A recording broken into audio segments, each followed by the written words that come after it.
I'm Lin-Manuel Miranda, and you're listening to Hard NOC Life.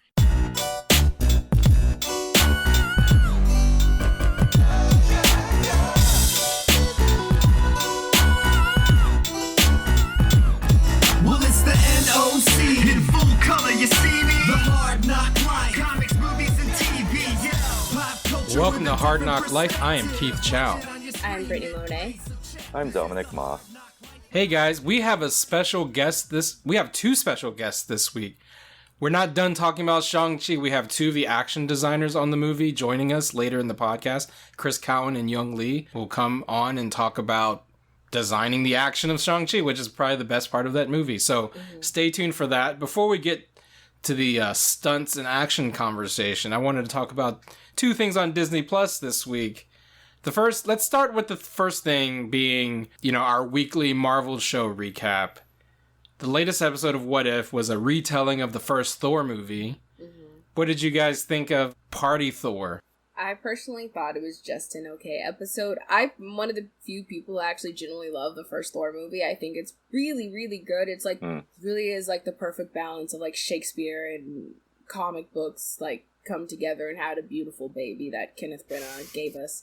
So I really love the first Thor, and this one, even though there was lots of characters in it that showed up that I like and love throughout the MCU, in the comics, I was just not into this not episode. Feeling it. Yeah, I don't know, I just wasn't into it, especially after, having, the Killmonger episode and, T'Challa episode and the Doctor Strange one. This one to me is not hitting as well. There's been a couple episodes in this that I'm just like, it's okay. So that's my kind of thing on What If. But as a whole, I love the concept of the show, and I'm very much looking forward to what's going to happen down the line. Though, oh, absolutely. Yeah, they can all be winners. Dominic, what did you feel of Party Thor and his partying ways?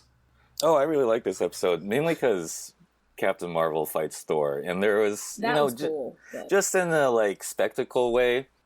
I'll mention this. One thing Zack Snyder did in his Superman stuff that Marvel hasn't done as much of is just a really epic aerial battle between two extremely powerful superheroes. It's usually on the ground, fighting dudes and robots, and in WandaVision we got a little bit flying around and anyway, that stuff was excellent Man of Steel, and I didn't mean to go on a whole Man of Steel divergence, but Captain Marvel versus Thor is the kind of shit you want to see as a Marvel fan, because there was that long debate who's the most raw, powerful Avenger. Was it for a long time is it Thor or Hulk, and lately it's been more is it Captain Marvel or somebody else? It's just fucking great. Anyway, and I like that it was kind of silly. The threat was kind of silly. Thor's party is taking over the universe. I think that's funny in a Hitchhiker's Guide kind of way.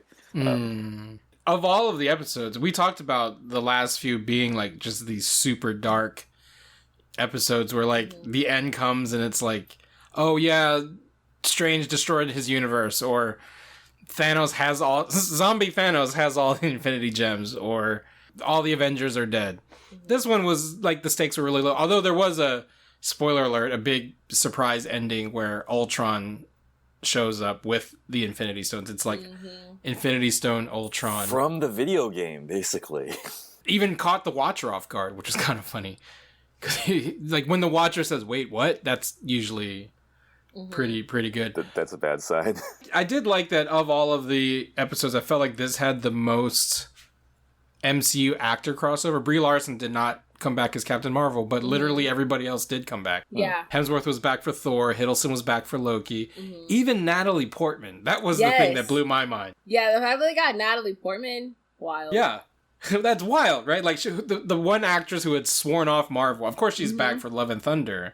But just the fact that she's I'll also voice Jane Foster. To me, that was the highlight of the episode was seeing Natalie Portman's name in the credits. Yeah, I mean, I caught up because I missed the Iron Man Killmonger episode last week, so I watched them sort of in a pair. And yeah, it was kind of interesting juxtaposition of the most serious kind of what if stakes to a kind of sort of a more jokey threat. And also, that this Thor episode was very white, let's just say that.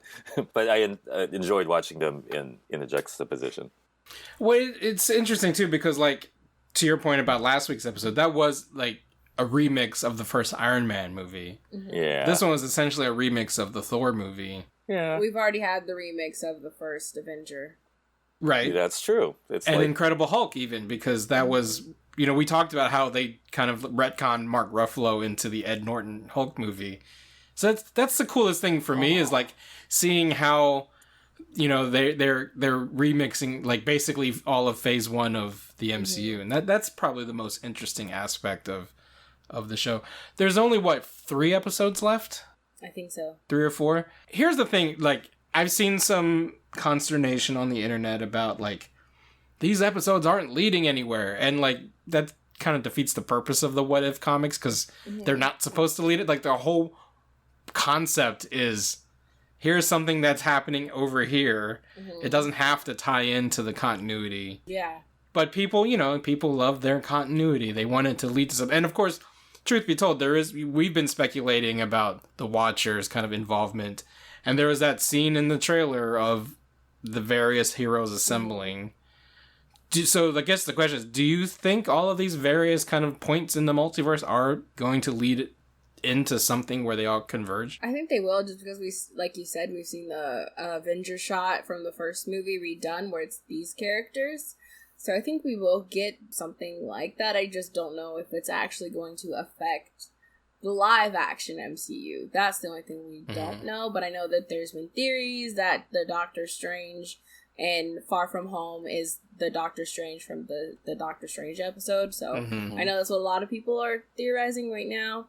But if it doesn't cross over or connect, I'm not going to be like upset, just because I really have enjoyed, for the most part, I've enjoyed what the show's given us and the concept of it, and I'm fine with it.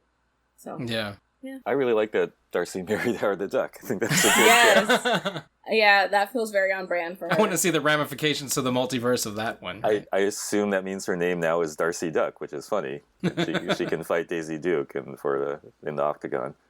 But what do you think, Dominic, about like the fact that these end in cliffhangers that don't necessarily lead anywhere? Because I forget which comic site basically had an essay that was like, this is the problem with What If, is that they all end on cliffhangers. Like, what is zombie Thanos gonna do with the Infinity Stones? This one ends with Infinity Ultron, and it's like all of these dangling threads. Like, again, anyone who watches Twilight Zone, anyone who reads the What If comics, like, the whole point is that it leads you with this, like, let your imagination run wild, and you don't need to be spoon-fed, you know? Yeah, I hate that in media in general now. When you're watching something, people are like, no, like, I need it to be answered. Sometimes you don't. Sometimes the trying to figure out what would have happened is literally, like, the most fun part of something. That's the point of it. It's just the fun of guessing of what if. Like, literally, that's what it is, and it's ponder fun. that question. The Watcher tells us in the credits, ponder the question, what if? yeah, that's the whole point, and that's why they work as standalone stories. But that said, I bet they are going to connect them all in the 9th episode of What If. I just said, but I'm not watching it too. I'm not invested in looking forward to that event, because I do understand the concept of standalone, question stories. Yeah, and also it ties into, I think, to people like having this need for, I tweeted about the need for characters to be likable and grow within the story, and I'm just like, some people are messy, people sometimes don't grow, and people are problematic, so it's okay to have characters that reflect that, and I don't know, the need for, like, your characters to be likable and grow and go somewhere, and, like, have a good character arc. Some people don't get good character arcs, but that doesn't make them less interesting or whatever, like, that doesn't mean they're going to be less interesting characters. I'm just over the people, like, needing everything to be neatly wrapped up with a bow and have, like, good not everything needs to have happy endings, I'm sorry. But I don't know, that's where I'm at with stuff. That's what I mean, like a movie like Inception, if it came out today, and like when the top is spinning at the end and it just cuts to black, and people, I mean, there were people who were upset 10 years ago when that movie came out. It was like, well, what does it mean? Is Leo asleep or not?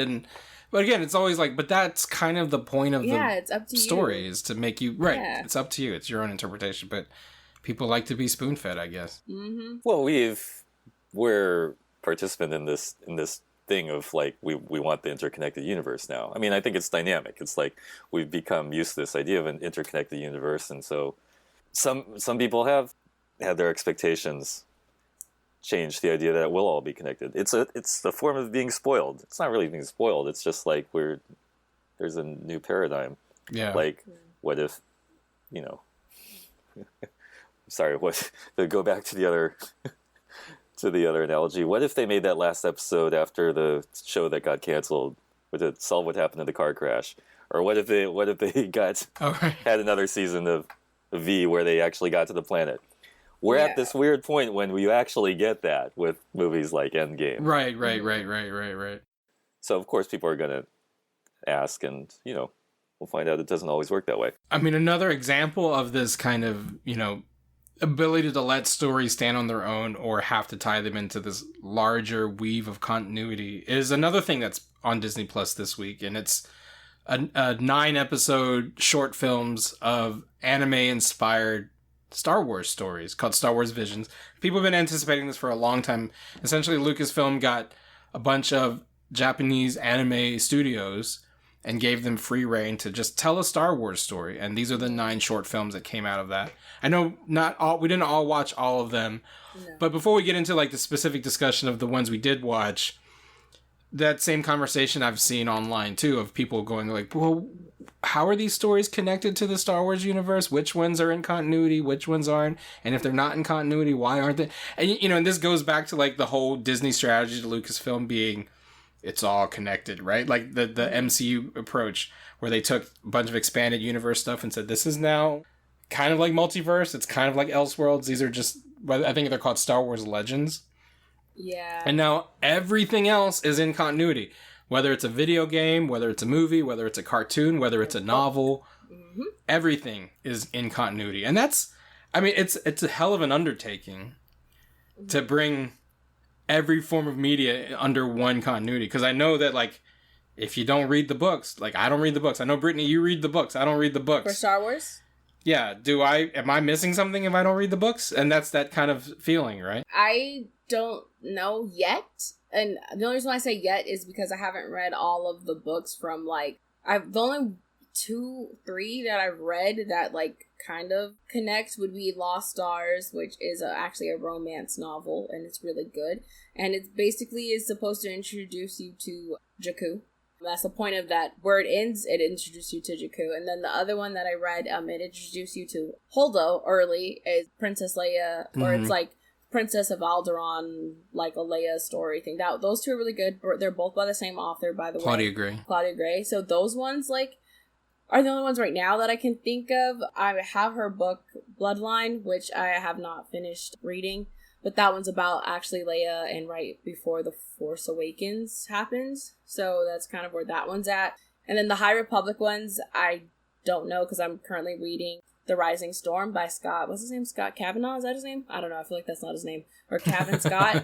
It's something like that. I don't know. But I'm reading The Rising Storm right now. So yeah, the High Republic books, I'm not too sure if they're going to, like, eventually connecting, because it's like 200 years before the Skywalker saga. Right. But I mean, that's ultimately the thing, though, right? Like the whole notion of, like, anything you read, anything you consume, like even the video games, like I said, like you can play a video game, and there are elements of that video game that will come to pass in the show. I mean, that was the thing about Rise of Skywalker, right? Like, the only way you knew that Palpatine returned, other than Poe Dameron's very incisive line, somehow Palpatine returned, was by playing Fortnite and hearing a message in the background where Palpatine returns, right? Like, it's just that it's just wild that, like, everything has to be in continuity. So that takes us full circle to Star Wars Visions, where none of it is in continuity, right? It was just like, here's the only thing is do Star Wars and have at it, right? Yeah. I guess the real question, does it matter if any of these stories are in continuity or not to you? The ones that you've watched. So I've only watched the first 2, which I really loved those, by the way. I think they're really good. Oh, gosh, those are so... I really love the animation of the first one so much, like the black and white, and then some things being in color. And I don't know, I really love that animation style for that one. I think it was really, like, beautiful. It kind of makes me want at least more... like Asian people and Asian communities working on Star Wars and having more, like, say, because George Lucas made it clear that's, like, a lot of the stuff he lifted is from, like, either the medieval times or, like, samurai films and everything. So I'm just like, why don't you have more Japanese people actually working on the creative side and actually calling the shots, because just with those 2 stories, they were really fun and it was cool. So I'm just like, we should definitely have more, like, you know, Japanese people at least working on these stories as well, not just, you know, white people. I know there's other people, and I know, like, the story group is more diverse with, like, the people who are writing the books and stuff, but I would like to see more, some of it cross, like, at least the giving free will to the writers to cross over into, like, the live action stuff, if that makes sense. No, I mean, that first one you're talking about, the first episode of Star Wars Visions, was a short film called The Duel, which was in primarily black and white, and it's very much in the Kurosawa, you know, aesthetic. And honestly, I've seen all 9. It is my favorite of the 9, that first one. You know, but to your point, though, like, that one is also the one that's most clearly not in continuity. Like, there is nothing about that first Star Wars Visions that could possibly tie into anything that we know so far. Cool. But it's so dope. And that's kind of my point about, like, having to be, you know, a slave to continuity, right? Like, sometimes, and this is, like, why maybe the DC Universe approach to their movies could be ultimately a good thing, is just let people tell the stories they want to tell and not have to worry about tying it into, like, some grand scheme. Because sometimes when you have free reign, you can tell whatever story you want. You don't have to feel constrained by a story group or a showrunner or a head writer. And The Duel isn't a perfect example of that. The only thing they're constrained by is, like, you know how Lucas lifted everything from Kurosawa? Well, what if Kurosawa actually did Star Wars and this is what it would look like? Yeah, it was really cool. And Lucy Liu voicing the I can't remember the character's name, but she was... they didn't have names. She was the bandit leader, and then there was the Ronin. It was just really cool, and I kind of am like, why can't I have Lucy Liu actually play a character like this in Star Wars? Like, you know, like, I want that now. The only thing I will say about Lucy Liu, so full disclosure, because, you know, I'm pretentious, I watched them in Japanese. I didn't watch the dubs. I'm a sub guy. And so I had no idea that Lucy Liu voiced her, and I think Brian T voiced Ronin in the dub. Yes, he did. But I was actually surprised to learn that it was Lucy Liu, because I thought the English dub would have a black actress voice the Sith bandit leader. I just assumed she was a black character. So when I read it was Lucy Liu, I was like, oh, that's interesting. I didn't know that was happening. Dominic, what did you think of The Duel? Oh, I thought it was great. Again, I just watched the first 3. I haven't watched all of them. I'm looking forward to watching the rest of them. That first one is definitely very great. It happens in the universe of the classic Kurosawa movie remake of the Star Wars stuff. And, I mean, have you two watched Hidden Fortress? I haven't. There's a lot of Seven Samurai. There's a lot of Yojimbo. Yeah. Especially, I think this one takes more from Yojimbo than of the other Kurosawa. But aesthetically, it's all of them. Aesthetically, it's all of them. The Hidden Fortress is the one we look at as most plot-wise, story-wise, being the, you know, progenitor point for Star Wars. But all that period of Kurosawa film. So even, like, the stuff like the kind of crackling black film effect, the way the titles look is exactly the way the titles look in the opening of those Kurosawa films. So that stuff is all very well chosen. And it's just a good, you know, simple in the good sense Star Wars story. Like the Mandalorian was simple in the good sense. It's like black and white, and then the lightsabers come out and it's on. You don't need to know a whole lot more than that. And then you even give that, like, just the design of, I mean, I don't know, everything. Super classy, just the design of the duel, the way it goes into the waterfall and the log and everything, all that is just, like, very gracefully planned and executed. In a way, I'm just going to say that was not in Star Wars 9 at all. I'm still salty about Star Wars 9. I didn't enjoy it at all. I feel like there was good parts, but they just, like, nothing connected the good parts well enough to make it work as a good whole movie, if that makes sense. I don't know. I wish they did something different. And really, some people did their healing from that through The Mandalorian. I did some of that, but I did incomplete healing, maybe because of the pandemic happening at the same goddamn time. But the pandemic's still going on, but now I felt just the sense of relief. A great relief from this Star Wars Visions, because, again, it's such a... and again, it's a duh concept. It is so duh. It's been done in various forms. There are action figure lines that, you know, mash up Star Wars and the classic Japanese samurai movie aesthetic. And because that is absolutely where Star Wars comes from, that is inarguably where Star Wars comes from. If the Kurosawa movies don't happen, there is no Star Wars. That just doesn't exist. Can you imagine speaking of what if, right? Can you imagine the point in the multiverse in which Toshiro Mifune said yes to George Lucas and played Obi-Wan Kenobi in A New Hope. Oh my gosh, I just think about how different Star Wars would be, and that it would have been more inclusive from the jump. Right, because that would lead to, in 1999, rather than Ewan McGregor, and I love Ewan McGregor, but imagine who would be playing, maybe it's Takeshi Kaneshiro in 1999 playing Obi-Wan Kenobi, a young Obi-Wan Kenobi. You know what I'm saying? Like, it's just such a, like, to your point, I've written essays on the Nerds of Color about, like, here are all the Asians in Star Wars, and it was like 8 of them for like 40 years. Now there's too many. Like, if I count all the people in Visions, I can't even do that. I can't do a part 2 because there's too many. But like for 40 years, it was like 8 Asian folks in all of Star Wars. That's why Rose was such a big deal. Yeah. But if Toshiro Mifune said yes in 1977, where would we be right now? Would have changed Asian American history in movies for sure. Oh, definitely. Even though he's not Asian American, let's just say. But yeah, no, it would have, because then we would have, if, like, I don't know, the stories, if let's just say the stories in the way the first original trilogy was, same stories that we got, just with, like, you know, him in the role, like, it would have been so fundamentally, like, just different into the sequel, you know, trilogy. Like, sequel trilogy probably would have, you know, looked and felt different too. Like, I don't know. Yeah. And, you know, and ultimately too, I feel like it would have made Star Wars feel less appropriative and more homage. Yeah. Had you cast Kurosawa's main muse as the mentor figure in your Star Wars movie, right? Like, I mean, I think that's kind of because to your point, like, for a long time, everyone's known that he took his cues from Kurosawa for those first Star Wars movies. But, you know, I think, you know, to give Lucas credit, like, I don't think he'd ever kept that a secret. It's not like he was like The Departed. Like, at least Martin Scorsese acknowledged that Tony Leung and Andy Lau had a movie that he based The Departed on, right? It wasn't just like, no, this was all my idea, you know what I mean? Or like, you know, there was an acknowledgement of Inferno Affairs. Like, I feel like there is an acknowledgement of Kurosawa in the DNA of Star Wars, and that's kind of like brings us full circle to Visions, though, right? This is them fully owning that, yes, Star Wars is a descendant of Japanese samurai films. Yeah, it's an Asian American thing. I just say that a lot. Star Wars is our big Asian American achievement. People don't really know that, but it is, because it's a hybrid of the Asian and the American.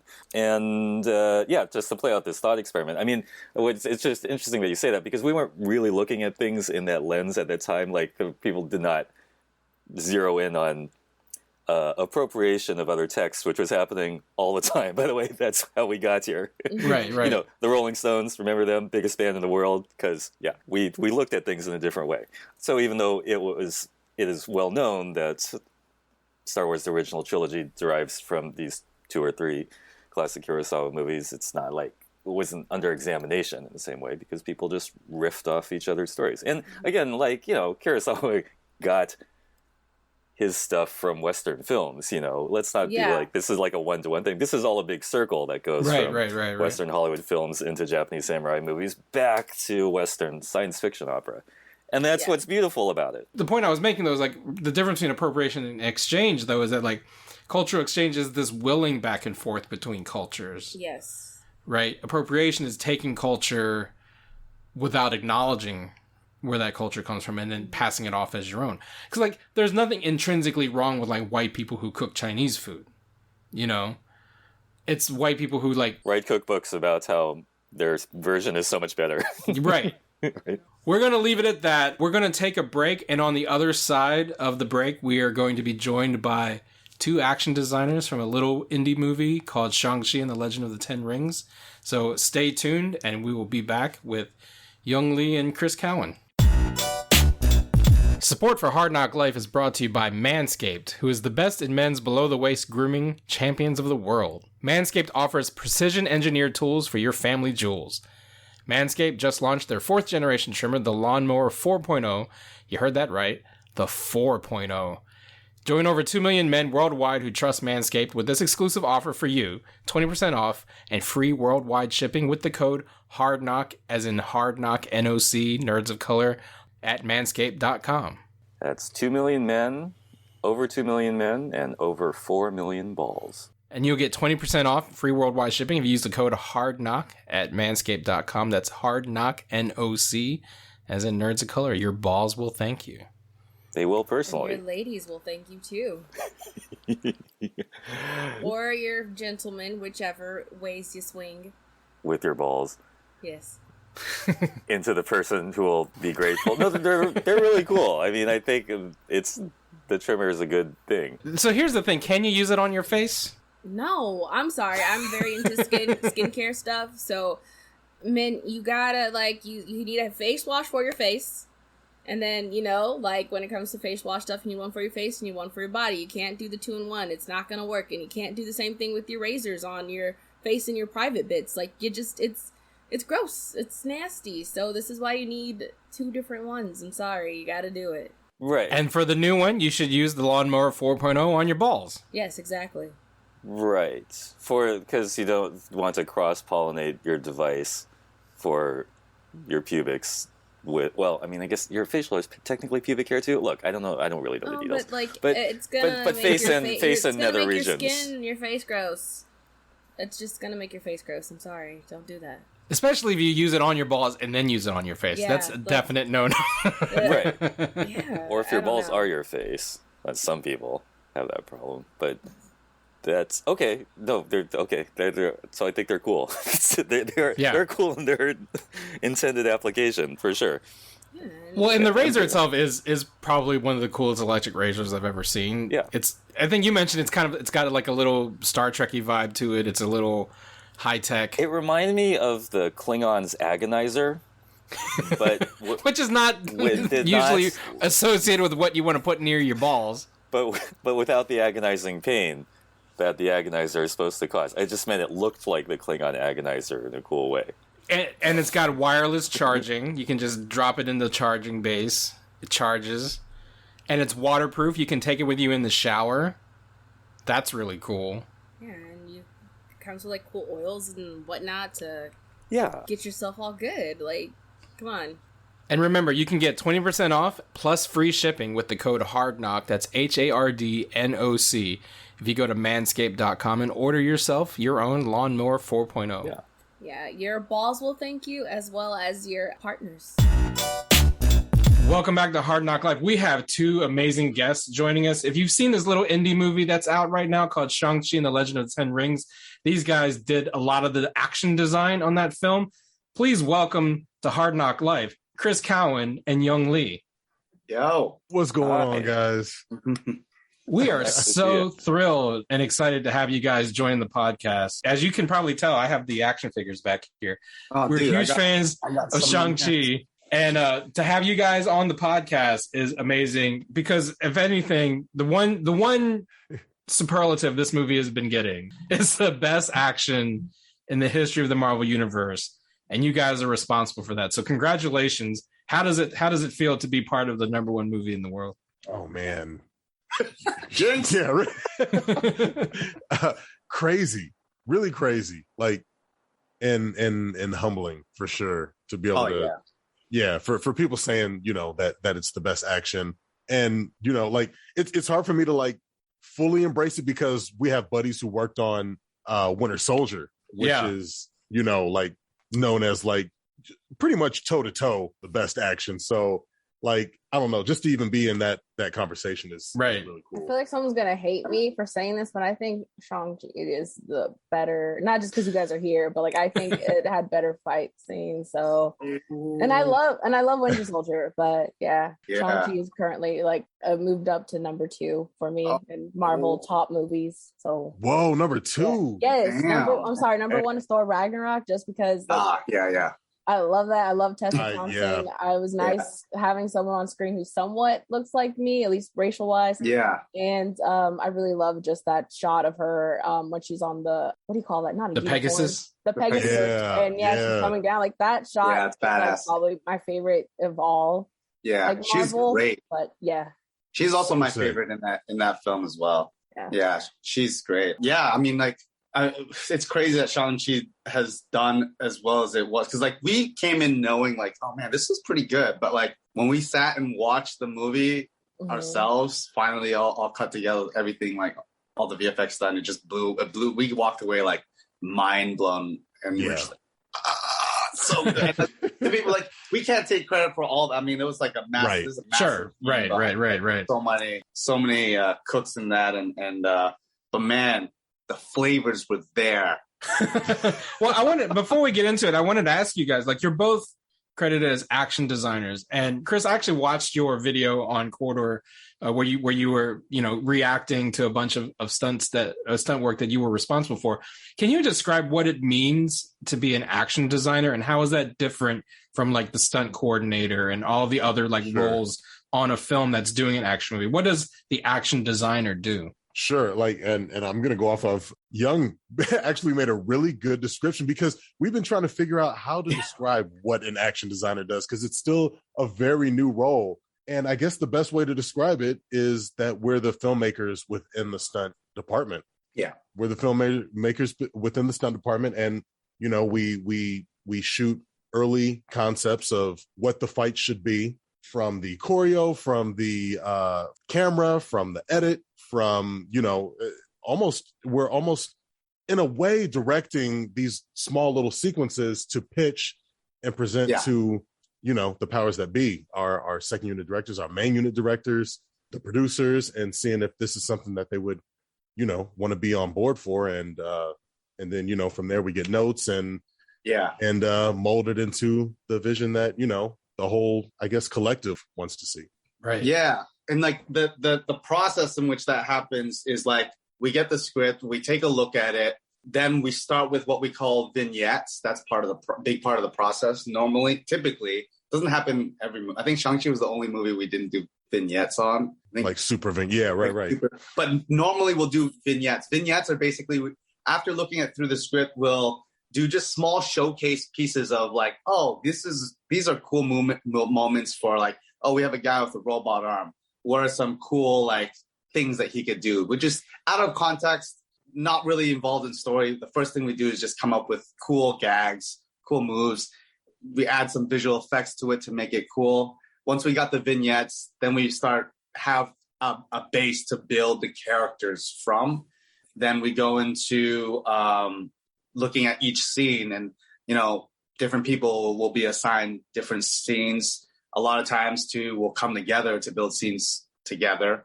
And then we kind of, it's like the same thing as making a movie. Like you're building a shot list, like what you need. And then you work with the directors to get like, what is it they want for that scene? Then you build it, you do your first pass, and it's like making your first like action short film within that contained story. And then we work with the stunt people to shoot and edit, and the stunt coordinator is someone who watches out for the safety of everything, making sure no one gets hurt, and also how to get like the best performance for those stunt gags.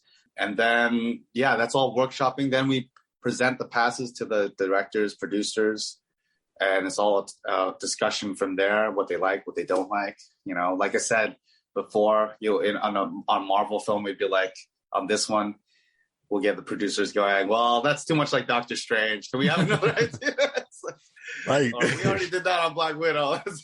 That kind of thing, which is cool, And then, and then it's a back and forth thing until the final, until we all happy with something we like. Yeah. I always joke that like, and Dominic, you're a screenwriter, so you can confirm or not, but like, oftentimes I feel like when you're a screenwriter and you're writing the story of a movie, you set up all the characters, you set the story, and then you get to the fight scene, and all you write is they fight. And then it's like the next scene. It's like you guys, that's where you guys come in and you blow up the part where it says they fight, and then actually bring in like the things that like Shang-Chi's supposed to do and stuff, right? With the writing, the best thing for us that helps us with the writing is giving us the pacing. If the writing is there and it gives us the pacing, that's the most helpful thing. It's hard to write choreography and like right. As long as we know the key beats, like for example, like the bus scene, we knew that they're coming for the pendant, and then the next thing we know, the big thing is that the brake line gets cut, and then he defeats the goons first, and then Razorfish shows up, then he gets up, and then he gets into the fight. And like, as long as we know those beats, like those key things, we're sort of filling in the gaps and sort of pitching ideas of, you know, what could fill in those gaps, really. Yeah.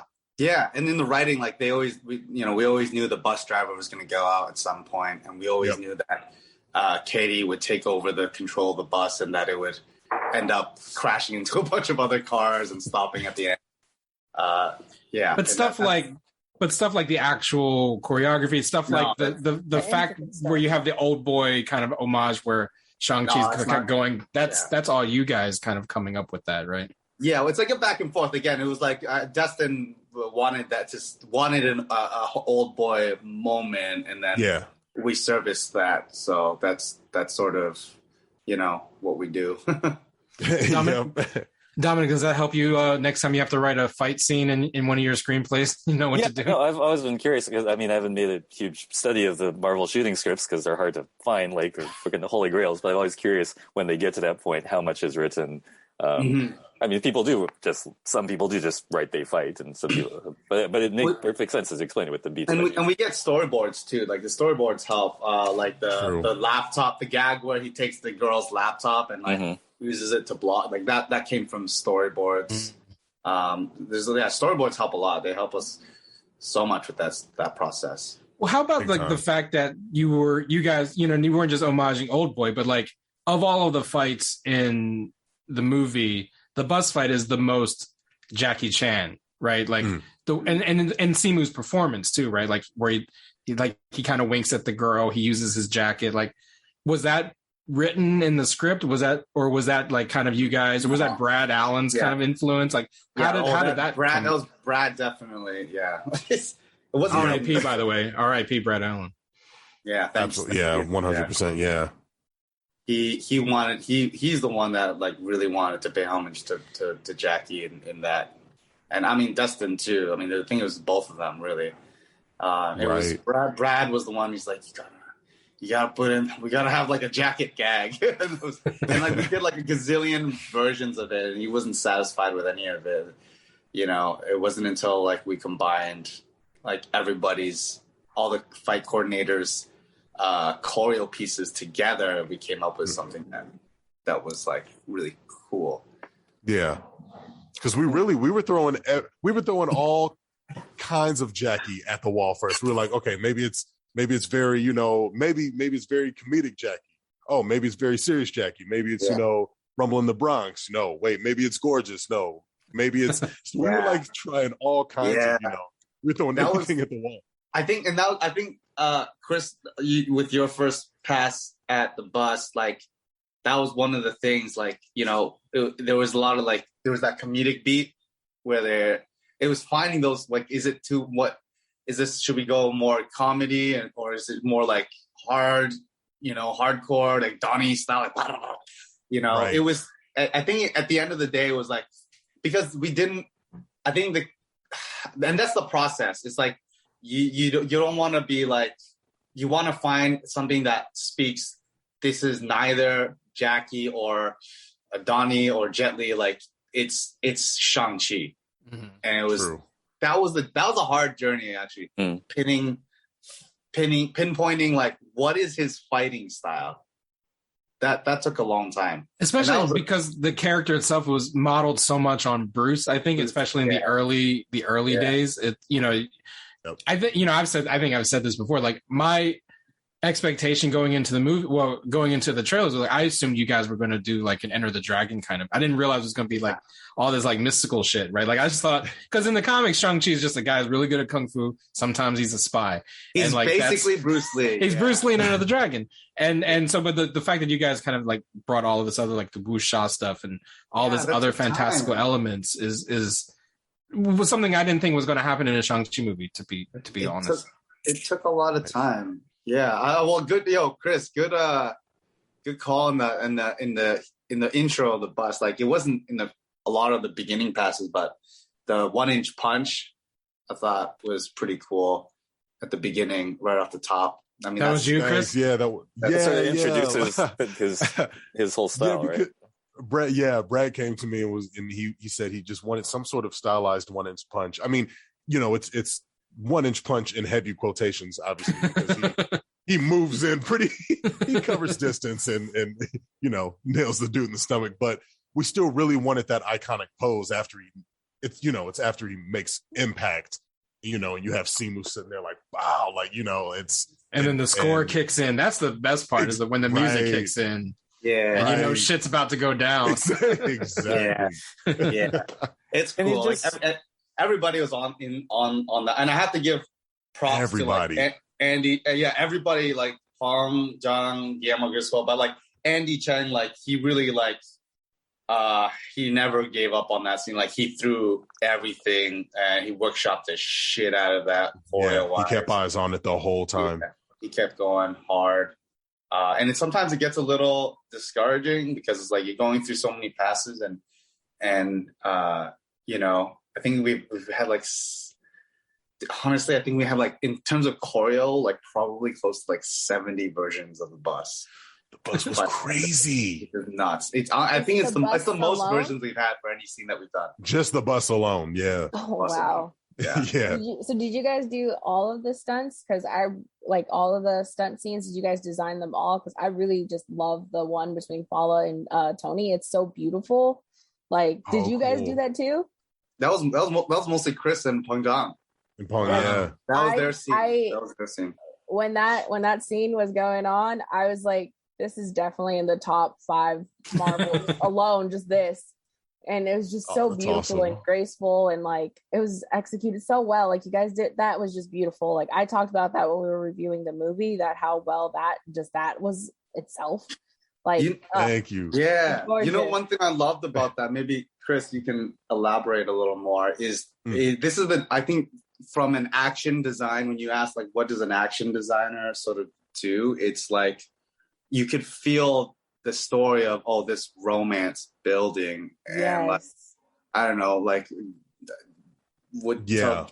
talk about it. I mean, that's the thing. Like I guess when I say, when I was saying earlier about as an action designer, like you don't want to just make things just choreo. Like you just don't want choreography for the sake of choreography. You need choreography, and then you need these beats, you need these moments that tell a story, so we're not just looking at cool punches and kicks the whole time, because obviously if we did that, we wouldn't have had the love story that we were trying to tell through Wenwu and Lee's fight. But like it's really cool. Like I got to work with Pong on that. He had the idea for that entire fight. Like him and his, really in his mind, and then his team, like figured out the choreo for that. And my involvement was just to come in, and he was like, he really admired the way that I shot and, edited, sequences like that. And he was like, just do your thing. Like, just capture it. And I was like, down, like, and me and Pong had a really great, like, sort of like flow when we started making vises. It was just really chill. It was really cool. And it was just, we got to make some really cool sequences that I'm like super proud of. But to Young, what you were saying is that, like, it's really cool to be able to, to take these choreo moments, and Pong understands this as well. So he knew that he wanted, like the looks between, the characters, and we were trying, to figure out, where the right moment was. Like, like we obviously wanted cool back and forth, but we knew we had to sprinkle in these, when she pulls him, so when we pulls her in, that whole rap. Yep. Yeah. Well, and you don't cast Tony Leung and not give him a scene where he's falling in love with someone just with his eyes, right? Like that's the whole point of having Tony Leung in a movie. Yeah. Right. Young mentioned earlier that you guys have worked together on like several films going back. Can you tell us about the first time you guys worked together and what movie that was on, and what's it like just kind of like breaking into the business, as guys who like just had YouTube channels and was like going from there to like the #1 movie in the world? Like what has that journey been like?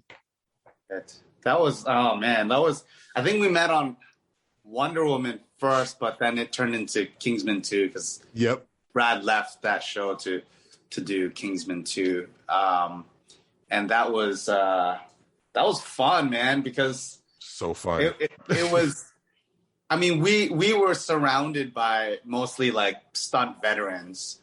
But we came from this YouTube world of just like, let's just do this all and have fun while we do it.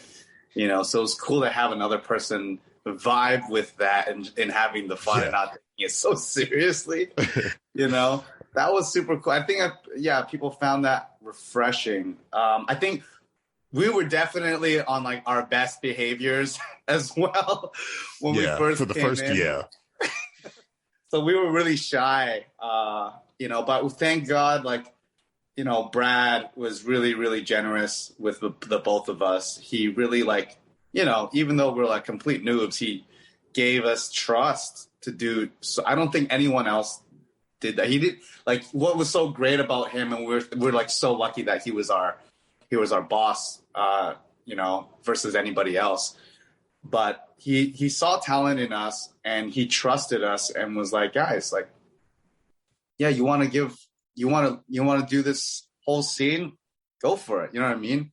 And he put us together to work on that diner scene in Kingsman 2 at the end. And that was great. That was a crazy ride. I mean, we were so green. I wish we could go back and do that way better now, but like, I know, right? I mean, well, you know, that's just an artist mentality. Like, as soon as you're done with something, you're like, why did I do that? This could have been so much cooler. But and also, like, credit to Matthew Vaughn, because he told us straight off the bat, he was like, guys, just, you know, like, think completely outside of the box. Like, whatever the box is, get the hell out of it and just go crazy, and we'll scale back if we need to. But he was like, just don't hold back. You know, go nuts. Yeah, like, don't hold back. Yeah, that's true. And that came from Matt. The trust also came from Matthew, and like being a fan of his work and him going and just telling us that was such a cool, like, an amazing opportunity. And then also one thing I learned a lot working with Matthew so much is he has so many crazy ideas. Yep. You know. Those Kingsman movies alone are already, I think they're all on display in Kingsman. He knows how to like push the edge of like what's between between two, because he himself also kind of goes crazy with the idea. He just lets it. That's the thing I like. He's not restrictive. You know, he's like, play, go for broke, and then we'll pull it back if we need to. But I want to see what's the most craziest thing you can come up with. Yeah, what's the edge, right? Yeah, so that's cool. I think the first time was one of the first most nerve-wracking experiences when we started shooting, was when we'd be like talking to Brad and looking at the monitor and be like, oh man, it would be cool if like Taron did it with a little bit of this, and then he's like, you go tell him. Right. Yeah, right. So are you guys on set? I know, like, Chris, again, going back to that Corridor Digital video I watched, sometimes you guys are even like behind the camera in some of the. Chris does a lot, and he does most of the camera work in our film. What is that like? Kingsman 2, Young jumped on a camera for a shot. Yeah, too. we did a handoff in the car, in the taxi. That was great. So we're literally right there, and like Young was saying, like, that was the first time that I had been, had a camera in my hand, and I'm right there face to face with the actors, and like, I'm in it. So when we hear notes like that, we all have headsets on, and we're all sort of on our own sort of channel, between our Brad's sort of department. And when you hear notes like that, never being on a film set, like, oh yeah, you tell the actor, and you're like, oh, what? Damn, okay, all right, yeah. And at first it's nerve wracking.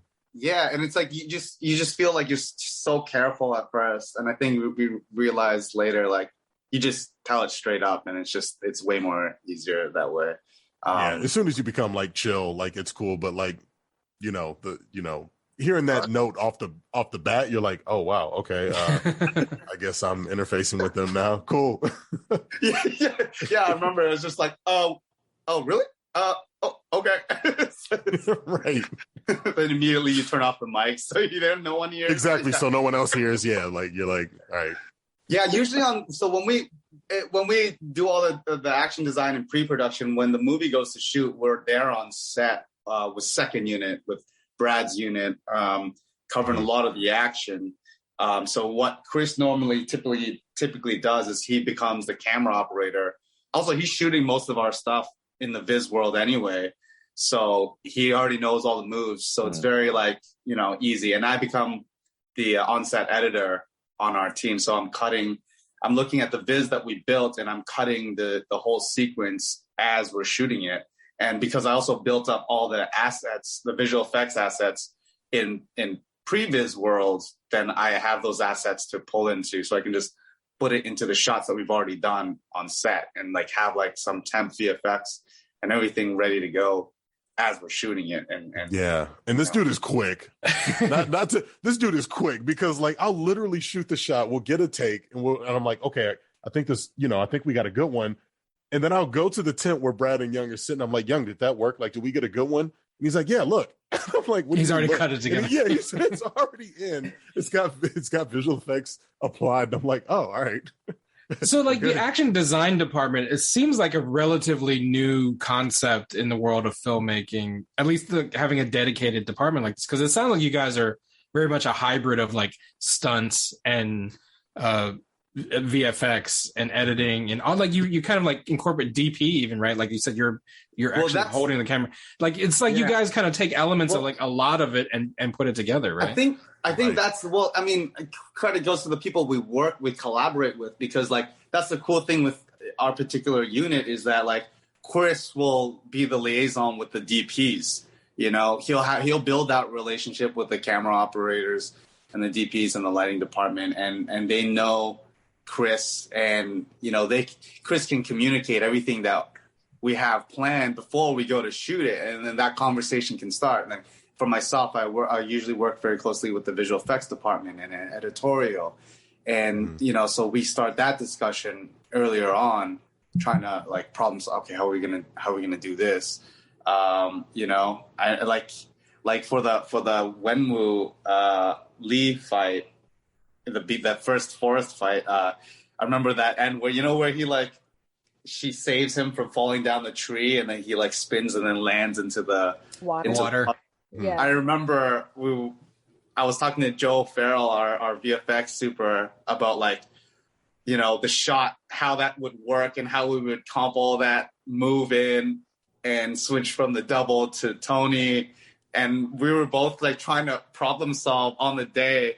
Because I think something changed. I can't remember whether it was the side we shot it on, I remember we were talking out and trying not so hard to trust that this is gonna work. Right. And it's so cool that it ended up working on the day, which is and then props obviously to Chris Townsend, the main unit VFX super, who just oversaw the whole post. But man, it looked great. It came out great. Last thing I want to get to. Young said earlier before we started recording that working on this movie has changed his life. And you guys, sounds like you've worked on huge movies leading into Shang-Chi. I mean, you've been in the Star Wars universe, you've worked on Kingsman, Wonder Woman, big ass movies, but Shang-Chi is the one that changed your life. And for Young, I think it's literal because he met and married his wife on Shang-Chi. But I wanted to ask this question to you, Chris, as someone who was working very closely with Young and who's worked with Young on several films over several years. Did you see Munger and Young? Were you observing from a distance and going, wait, what's going on over there? Tell me about what you were witnessing as we were making this movie. It was not even a question of what's it? No, it was 100%. I was Young told me that he, in a few words, because I don't want to say what he said. You said. Yeah, I can say it. Yeah. Okay. Young Mung comes in to train one day, and Young says to me, we're sitting at our station, we're editing, and Young says, hey, I'll be right back. Watch me go make this girl my wife. Because he was smitten. This man had fallen. So beautiful. and he just gets up and he leaves. And I was like, oh, okay. And lo and behold, these two are married now. So crazy. And I was just joking at that time. I wasn't even really mean it. It was just, yeah, it was crazy. Yeah. And this was Mung's first movie. Yeah, it's Munger's very first movie. I mean, how do you go from like not being in a movie to like not only are you in a movie, now you get action figures and Funko Pops. Oh, and you also marry the action designer. Is that like, I think that's not how things are supposed to be in Hollywood, right? Like that's I don't know. Like it was all like very, very innocent. It's I don't know. It's just crazy that it just none of us expected anything out of it. Because typically, go ahead. No. Well, I mean, typically, like on all the films, like we don't become that close with the cast. I guess that was what was so special about Shang-Chi is that, we were all around the same, age gap. And I mean, to be honest, like we've been around some age gaps, like the same age gaps on other films, but for some reason we all just clicked on this film. Do you think it's because it's more like people of color that you got to work with that it made it easier to connect? I think so, honestly. Right. I honestly think so. Normally, typically on but every other film that we've worked on, we're like the only minorities on set in like a sea of white, which is nothing wrong with that, but it's just, And you can say that here. You're on the Nerds of Color. You can say that here. It's fine. Yeah, there it is. Right. Yeah. So like, we know. That's why we exist. Like my first day on Kingsman 2, people thought I was the freaking IT guy. Oh man. And it's just I think a lot of and it's not just that. It's like having someone like Destin as a director. Yep. Because like he's a person of color. That sets the tone. It just changes how I think people treat you. It's just weird to say, but I don't think I really noticed the difference until stepping into a movie where it's full of minorities. Mm-hmm. I'm sure the experience is similar to people who worked on Black Panther as well. Right. I bet that was awesome to see. Yeah. And it's crazy. Are you working on Black Panther too? I wish. I was. I wanted to work on that. I wanted to work on. I understand Marvel NDAs, so even if you can't say it. So. No, legit, like 100%. I am not. Okay. I am not. I would. I mean, I wish. It's crazy. Like watching, we all do our own business, but like I have to say, like watching Chris, like working with side by side with him all these years, and like watching how he like directs his sets and the stunt guys and all the stunt vises was really. I mean, it sucks that we can't share all that stuff, but like it's so cool to see because like he has this presence on set a lot of times where like people just like, oh man, this guy's cool. I just want to like make him happy. And like, it's like, he has this presence. And I really want personally to see him direct a movie. And that's something like, I hope we can do in the future together. We're doing so much like filmmaking. I'm like, let's take that step, and we've learned so much. We've learned so much from the directors that we worked with, like one of the coolest things was watching Destin direct the actors and seeing him build the drama on this film, because the drama was so freaking good on Shang-Chi. And also just his notes on like, where he wanted. I remember like when you were doing the father-son fight, where to put the dialogue in to those beats, like how to, tell that story dramatically. Like that was so cool watching Destin work the actors. And we learned so much about that. And even in the meetings on like when, for him, for the story, like what didn't make sense, what made sense to him dramatically. He was so good with that. And then in contrast with Matthew, where he's got all these like ideas and he really like tries to stretch it as far as it can go. Even with the whole oh no, I can't spoil it. Oh shit. Yeah, you can't say anything about the Kingsman. Well, I know I said the last question was last, but like, you know, I was just saying earlier, like, action design seems like a relatively new concept in filmmaking, but does every movie have an action design team now, or is this still something that like not every movie? Because, you know, some movies that are billed as action films have some shitty action, and it's like a movie like that could use some action design on it, probably. Like, and I'm talking about like, you know, shaky cam fights or fights where they like just cut the shit out of it, where you don't see what's happening. Right. I'm not talking about any specific movie.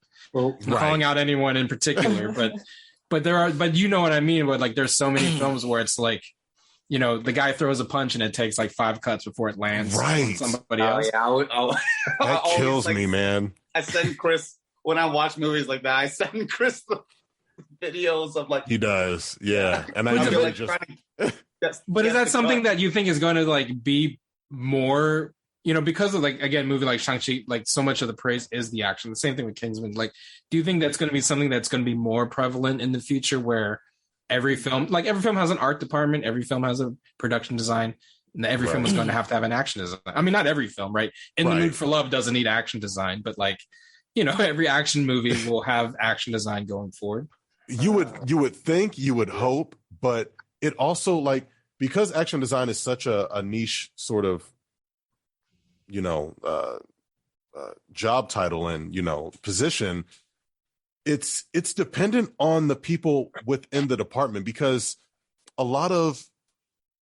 you'll find within a lot of stunt departments, the guys that are shooting the action, the guys that are shooting the previses are really just, a lot of them are just stunt guys with cameras, and they're not like, they didn't come from filmmaking just straight up like, I want to make films.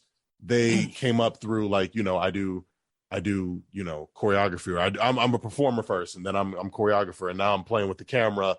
So you'll find that, and you know, we've witnessed it. Like you'll see that sometimes productions they don't respond well to non-filmmakers, right? Yeah. To some of these vises, because they're like, they don't know what they're like, especially the camera departments.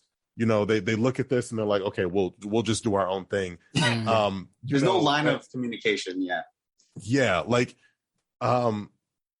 it's interesting. Like, you really need, and I'm not, again, like, just like you were saying about, you know, I'm not talking about anyone in particular, but we have witnessed, and you know, like, it's, I don't know how to describe it. Like, the action designer role is still so. Yeah, so weird. And it's a big part. It's a big testament to again, Brad Allen, who's such a advocate for action design, having people like us on the teams. He really pushed so hard for that. He knew what having different perspectives on the team does to the overall project, the quality of the project. And what I think, and I'm not, to be fair, we've never really worked on other teams before.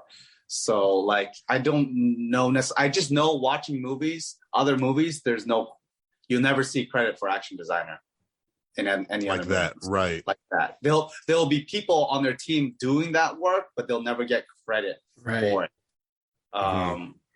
Which is actually kind of crazy, right?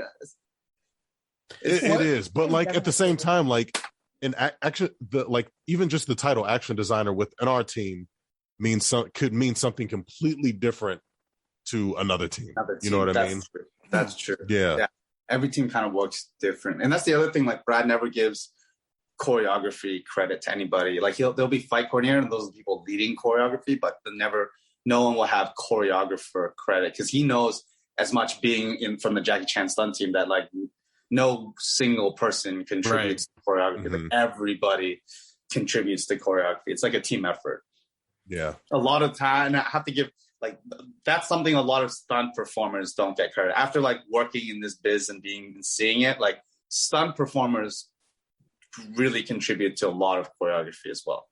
100%. Stunt performers only contribute to the film, and I feel like stunt people don't get enough credit just being part of the whole filmmaking process. So shouts to the stunt team Can I across the board. jump in for?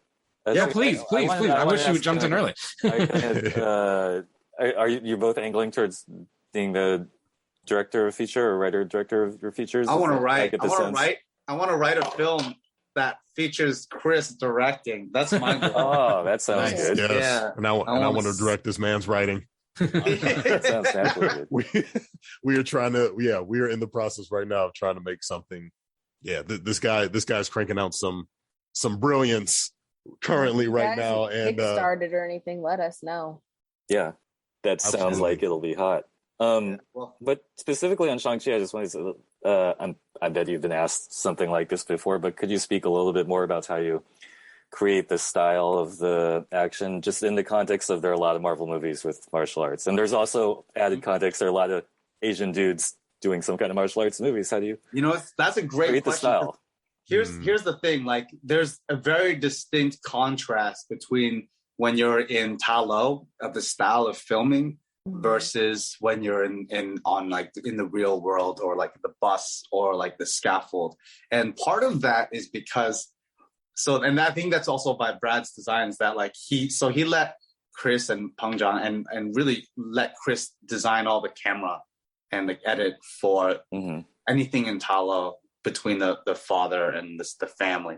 So the Li Wenwu fight and the father-son fight, part 1 and part 2, one with the staff, one with the rings. That's a lot of Chris's super cool style in there. And you can tell it's visually distinctly very different from everything else in the film. And I think that was really smart, because then, it creates this contrast when we're in the real world and we're doing like more of the stuff in the bus, which is a little more homage to like Hong Kong styled action. And that, it creates a different feeling for the story as well. I mean, I don't know, Chris, if you want to add to that.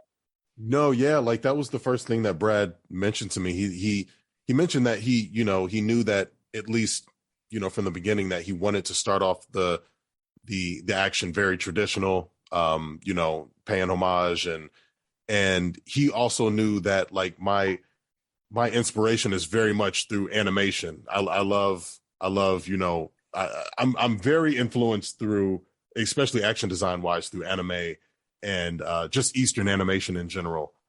Check out. Don't you have something on YouTube where you did like a My Hero? I did. Short film, buttload of things. I recommend you. I'll actually drop a link to that right here in the video, so you can check out this really, really dope live action MHA I appreciate video that you put together.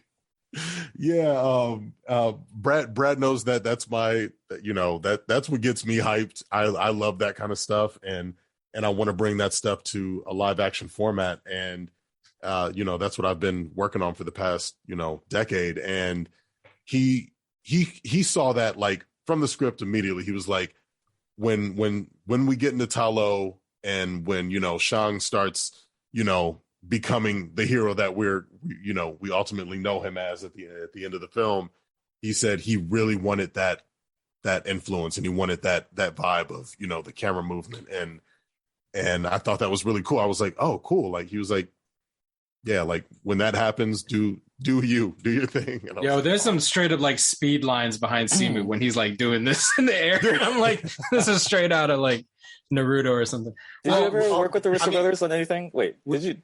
Hold on, I just got to. We yeah. got to shout out Bill Pope, because like he made all that shit look fire. Yeah. He made it look so cool. Bill Pope's Yeah, I think. What was your question, Dominic? Just did you ever work with the Russo brothers on anything?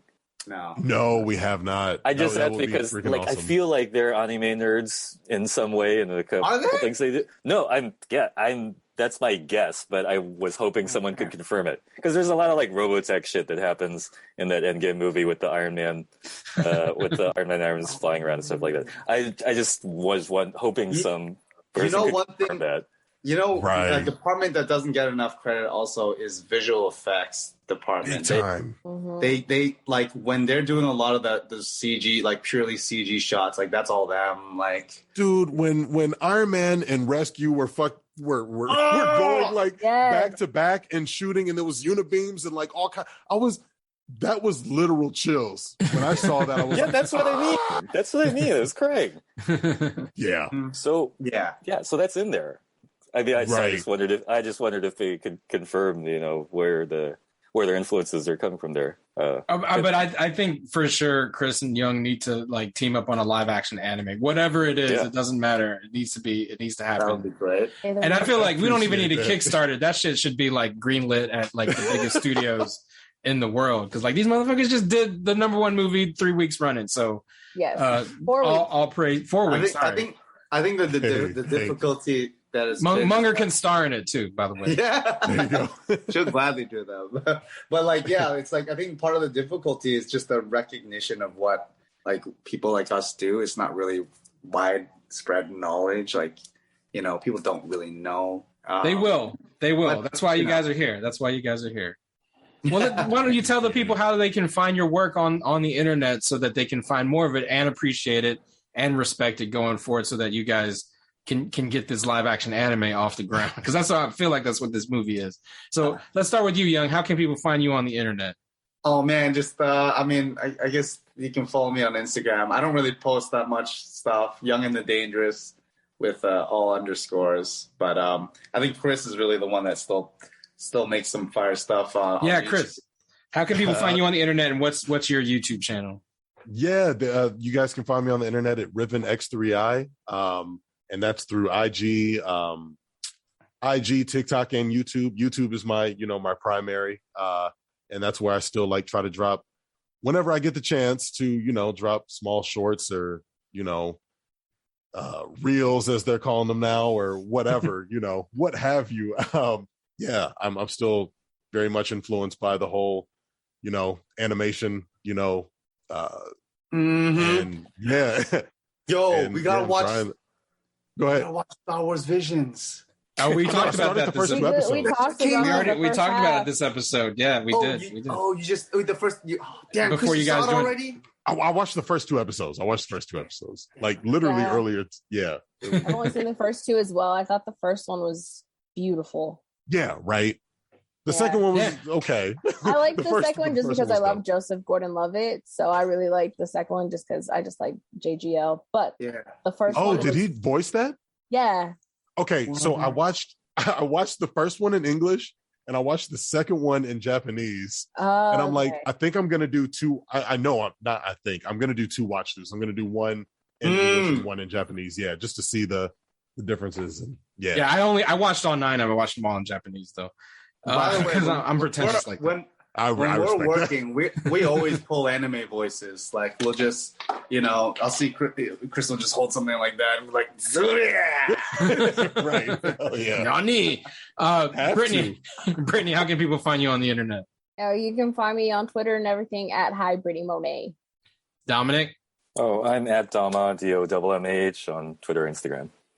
You can find me on Twitter at _real_chow, _real_chow, and follow me on Instagram at @realkeithchow, and follow the Nerds of Color at the Nerds of Color on all platforms. And of course, subscribe to our YouTube channel, youtube.com/the Nerds of Color. Young and Chris, I wish we had more time with you guys. You guys should have been on the first half of the podcast when we were talking Star Wars Visions. Because, sorry. Hey, you guys can be guest co-hosts anytime you want to be back on this podcast, because we just talk nerd shit every week. Yeah. And to be honest, just to speak on Star Wars just real quick, the English dub is good. Oh yeah, okay. Like I said, I only watch it in good. Japanese. Simu did. Simu's in one of them. Yeah. Yep. Oh, I have the same Funko. You have a little Simu there. I got the Marvel. I can't reach them. I got all the Marvel Legends. I got. Oh. Is it okay that I have like a plastic version of your wife on my shelf? Is that cool? Wow. That's cool. I have. I have them all here. That's a problem. There she is, just chilling. Just chilling. Got that. Man. This is Munger's toy, by the way. The butt Nice. one.